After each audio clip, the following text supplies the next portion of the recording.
ఓం వసుదేవసుతం దేవం కంసచాణూరమర్దనం దేవకీ పరమానందం కృష్ణం వందే జగద్గురుం.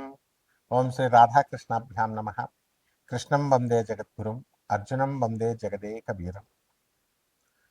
ఇప్పుడు శని వక్రించినటువంటి సమయం జూలై నెల 26, 27వ తేదీల్లో 2026 సంవత్సరంలో శని మరి మీన రాశిలో మనకి వక్రించడం అనేటటువంటిది జరిగింది. ఇది ఎప్పటి వరకు ఉంటుంది ఈ శని వక్రించి అంటే మనకి డిసెంబర్ 10, 11, 2026 సంవత్సరం వరకు ఉంటుంది. మళ్ళీ శని సవ్య దిశలోకి డిసెంబర్ 10, 11వ తేదీల్లోకి వస్తాడు. రఫ్గా కనుక మనం చూసుకున్నట్లయితే 4.5 నెలల సమయం ఈ సైకిల్ అనేటటువంటిది కొనసాగుతూ ఉంటుంది. దీన్ని ఎక్కడికి మళ్ళీ సవ్యదశలోకి వస్తుందంటే మళ్ళీ డీప్ వాటర్స్ అయినటువంటి మీనరాశిలోకే మనకి ఈ వక్రించడం జరుగుతుంది. స్పెసిఫిక్గా మనకి ట్రాన్సిట్ ఎక్కడికంటే త్రూ రేవతి నక్షత్రం, ఉత్తరాభాద్ర నక్షత్రం నుంచి మనకి ట్రాన్సిట్ అనేటటువంటిది జరుగుతుంది. మరి దీని వలన మనకి కొన్ని రాశుల వారికి మేలు జరుగుతూ ఉంటుంది, కొన్ని రాశుల వారికి మధ్యస్థంగా ఉంటుంది, అలాగే కొన్ని రాశుల వారికి మరి యాడ్వర్స్ రిజల్ట్స్, బ్యాడ్ రిజల్ట్స్ ఇస్తూ ఉంటుంది. కాబట్టి దీనికి మనం ఏం చేయాలండి అని అంటే మనకి ఆగస్ట్ నెలలో మనం 12వ తేదీన మనకి ఒకటి జరుగుతుందండి. ఆగస్టు 12న మనకి టోటల్ సోలార్ ఎక్లిప్స్ అంటే సంపూర్ణ సూర్యగ్రహణం ఏర్పడబోతోంది. అసలు మనం ఆగస్టు 12న 2026 సంవత్సరంలో ఒక వెరీ రేర్గా జరిగేటటువంటి 6 గ్రహాల అలైన్మెంట్ అనేటటువంటిది, 6 ప్లానెట్ అలైన్మెంట్ అనేటటువంటిది జరుగుతుంది. ఏమిటి ఆ గ్రహాలు అంటే బుధుడు, కుజుడు, గురుడు, శని.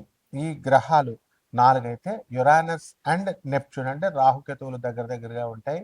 వీటి పోలికలు ఇవన్నీ కూడా they will stretch across the predawn sky.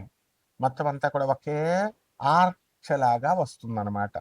So దీన్ని మనందరం కూడా నేకెడ్ అయితే చూడొచ్చు మనం ఖగోళంలో, ఆకాశంలో. బెస్ట్ టైం ఏంటంటే ఆగస్టు 12వ తేదీన దగ్గరగా 1 గంట నుంచి గంటన్నర పాటు మనకి ఎవరి ఊర్లో వాళ్ళకి లోకల్ సన్ రైజ్ లొకేషన్ ఏదైతే ఉందో ఆ లోకల్ సన్ రైజ్ టైంలో దానికంటే ముందు గంటన్నర ముందు మనకి ఈ 6 ప్లానెట్ల అలైన్మెంట్ కనబడుతూ ఉంటుంది.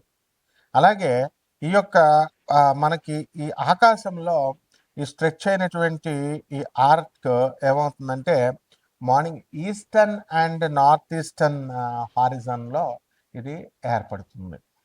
అలాగే ఈ యొక్క ప్లానెట్ విజిబిలిటీ అనేటటువంటిది అంటే అందరూ చూడొచ్చా అండి దీన్ని అంటే బుధుడు, గురుడు, శని, కుజుడు ఇవి చాలా బ్రైట్గా కనబడతాయి. అండ్ మామూలు కళ్ళతో ఏ విధమైనటువంటి ఎక్విప్మెంట్, ఏ పరికరాలు అవసరం లేకుండా క్లియర్ స్కైస్, ఆకాశాలు కనుక కరెక్ట్గా ఉన్నట్లయితే దాంట్లో మనం చూడొచ్చు. అలాగే ఎయిడెడ్ ఐ ప్లానెట్స్ ఏదో ఒకటి మనం సహాయం తీసుకొని చూడాలి. యురానస్ని, నెప్ట్యూన్ని మనం ఏం చేస్తామంటే పెయింట్గా ఉంటాయి కొంచెం అవి, అందువలన బైనాకులర్స్ కానీ అంటే అంత కళావంతంగా ఉండవు అనమాట. బైనాకులర్స్ కానీ లేదా బ్యాక్యార్డ్ టెలిస్కోప్ని మనం పెట్టుకొని మనం వాటిని స్పాట్ చేయొచ్చు అనమాట. అయితే ఈ రకంగా ఉన్నటువంటి ఈ యొక్క ప్లానెట్స్ అన్నీ కూడా ఆగస్టు 1 నుంచి 17వ తేదీ వరకు కూడా మనకి ఈ రవి ఏం చేస్తాడంటే కర్కాటక రాశిలో ఉంటాడనమాట. అలాగే ఆగస్టు 17 నుంచి సింహరాశిలోకి ఈ యొక్క రవి గ్రహం వెళ్ళడం అనేటటువంటిది, ట్రాన్సిట్ చేయడం అనేటటువంటిది జరుగుతుంది. దాని వలన మనకి మేజర్ ఇంపాక్ట్స్ ఏముంటాయండి ఈ శని వక్రించడం వలన అంటే 7.5 జరుగుతుంది కదా ఏలినాటి శని కొన్ని ప్లానెట్స్కి. ఆ 7.5 ఫేజ్ జరుగుతున్నటువంటి వాళ్ళకి ఎవరికి కుంభరాశి, మీనరాశి, తర్వాత మనకి మేషరాశికి జరుగుతుంది. సో వాళ్ళ యొక్క కార్మిక్ ఏమైతే ఉన్నాయో రిఫరెన్స్ అవన్నీ కూడా కార్మిక్ ఎఫెక్ట్స్ అన్నిటిని కూడా మనము ఇంటెన్సిఫై చేస్తుంది. ఆ తర్వాత మనకి రెస్పాన్సిబిలిటీస్ అని కూడా మనకి బాధ్యతల్ని పెంచుతుంది. కార్మిక రివ్యూస్ని తర్వాత వీటి యొక్క బాధ్యతల్ని కుంభరాశి వారికి, మీనరాశి వారికి, తర్వాత మేషరాశి వారికి జరుగుతుంది. తర్వాత డయాఫేజ్ అనేటటువంటిది జరుగుతుంది. అదేమిటంటే సింహరాశిలో అండ్ ధనుస్సు రాశి వాళ్ళకి వీళ్ళ యొక్క ఎవరికైతే జరుగుతుందో వాళ్ళందరూ కూడా శనీస్ వాళ్ళ దశలు జరుగుతున్నాయో, సో ఈ యొక్క స్క్రూటినీ జరుగుతుంది, శని స్క్రూటినీ. దానివల్ల ఎక్స్ట్రా కాషన్ ఫైనాన్సెస్లో కానీ, ధన విషయాల్లో, తర్వాత వర్క్ ప్లేస్ చోట స్ట్రెస్, ఇలాంటి విషయాల మీద ఎఫెక్ట్ అనేటటువంటిది పడుతుంది వీటి వల్ల. అలాగే బెనిఫిట్ అయ్యేటటువంటి రాశులు ఏమైనా ఉన్నాయి అంటే మనకి మేషరాశి, వృషభ రాశి, సింహరాశి, తులారాశి, మేనరాశి వారికి అందరికీ కూడా బ్రహ్మాండమైనటువంటి లాభాలు జరుగుతాయి. అలాగే మనకి ప్లానెటరీ ట్రాన్సిట్స్ జరుగుతున్నాయి. అది ఎవరికైతే దీనివల్ల గజకేసరి, గజలక్ష్మి యోగాలు, అలాగే బుధాదిత్య యోగాలు, ఇలాంటి యోగాలు ఎవరికైతే ఉన్నాయో వాళ్ళందరికీ కూడా ఈ యొక్క అన్లాక్ చేసి మొత్తము పాజిటివ్ షిఫ్ట్స్ వచ్చేలాగా వీళ్ళకి చేయడం జరుగుతుంది. ఈ రాశి వాళ్ళందరికీ కూడా ఎవరికైతే బుధాదిత్య యోగాలు, గజకేసరి యోగాలు వచ్చినాయో ఇంకా ఎక్కువ పెంచడం అనేటటువంటిది జరుగుతుంది. కాబట్టి మనము ఈ శని, ఏలినాటి శని అని అనగానే మొత్తం అందరూ కూడా భయపడతా ఉంటారు. అలాగే శని వక్రించినప్పుడు భయపడతా ఉంటారు. కానీ కొన్ని రాశుల వారికి ఏలినాటి శని సమయాల్లో కూడా మనకి ఈ యొక్క శని వక్రించిన సమయాల్లో కూడా మనకి మంచి జరుగుతూ ఉంటుంది. ఇప్పుడు ఈ యొక్క మైనస్ ఇంటూ మైనస్ ప్లస్ అవుతుంది ఫార్ములా. అందువలన ఎవరికైతే ఈ యొక్క శని మనకి బాగుండలేదో అటువంటి వాళ్ళకి శని వక్రించినప్పుడు, క్రూరగ్రహాలకి ఆ వక్రించినప్పుడు శుభ ఫలితాలు ఇస్తాయి. మైనస్ ఇంటూ మైనస్, అసలే శని ఏలినాటి శని జరుగుతుంది అనుకోండి, ఆ ఏలినాటి శని సమయంలో మళ్ళీ ఈ యొక్క వక్రించడం మైనస్ ఇంటూ మైనస్ ఏమవుతుంది, ప్లస్ అవుతుంది. అందువలనే మనకి కొన్ని రాశుల వారికి కొన్ని సందర్భాలలో మనకి ఏలినాటి శని కాదు, అర్ధాష్టమ శని, మనకి ఈ యొక్క వృశ్చిక రాశి వారికి అర్ధాష్టమ శని జరుగుతుంది. అలాగే సింహరాశి వారికి అష్టమ శని జరుగుతుంది.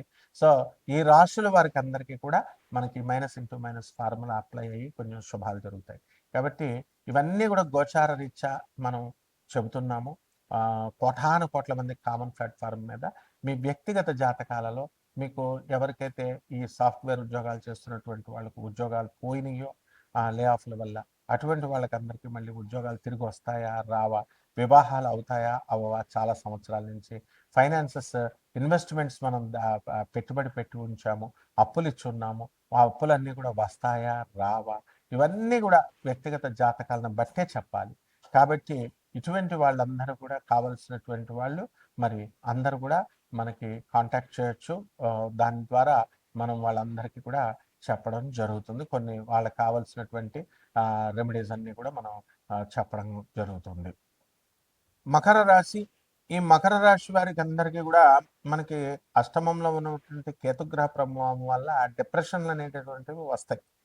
అదే డిసెంబర్ 5, 2026 సంవత్సరం వరకు మీకు అదే పరిస్థితి కొనసాగుతూ ఉంటుంది.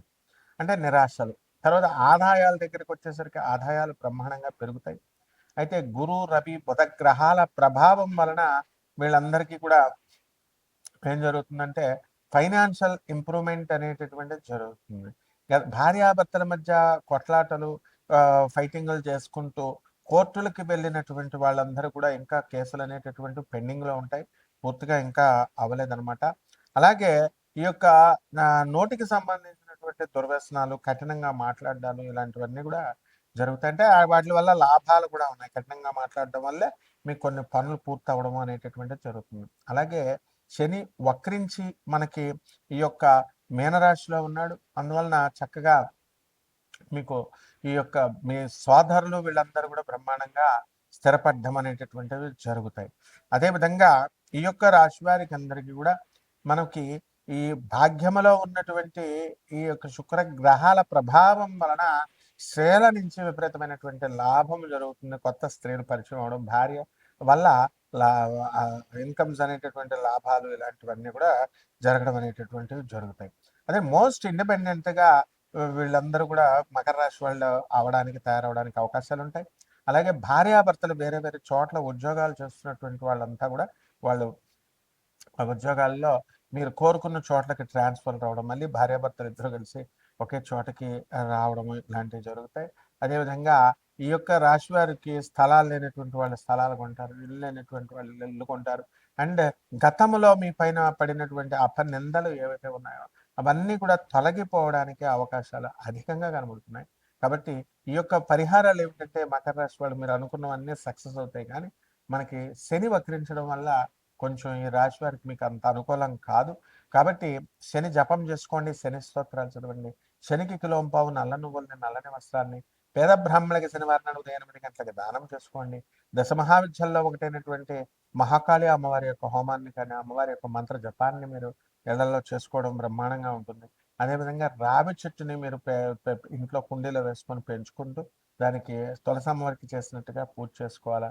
ఈ విధంగా చేసుకోవడం ద్వారా బ్రహ్మాండంగా ఉంటుంది. శుభమస్తు.